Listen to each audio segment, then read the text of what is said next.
দুর্নীতির টুটি চেপে ধরবে।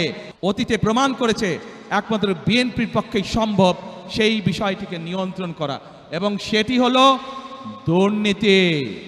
যে কোনো মূল্যে আগামী বিএনপি সরকার দুর্নীতির টুটি চেপে ধরবে। এই দুটি হচ্ছে আমাদের কমিটমেন্ট এই দেশের মানুষের কাছে।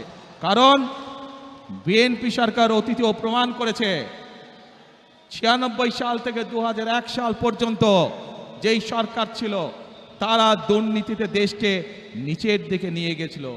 2001 সালে যখন দেশনেত্রী খালেদা জিয়া আপনাদের রায়ে দেশের দায়িত্ব পান, তখন ধীরে ধীরে ধীরে দেশনেত্রী খালেদা জিয়া দুর্নীতির করাল গ্রাস থেকে দেশকে বের করে নিয়ে এসেছেন।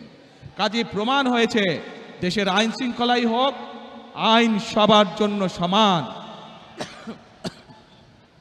অপরাধের পরিচয় কোনো দল দিয়ে নয়, অপরাধীর পরিচয় সে আইনের দৃষ্টিতে অপরাধী, এবং অপরাধী যেই হোক তার বিরুদ্ধে দেশের আইন অনুযায়ী ব্যবস্থা হবে।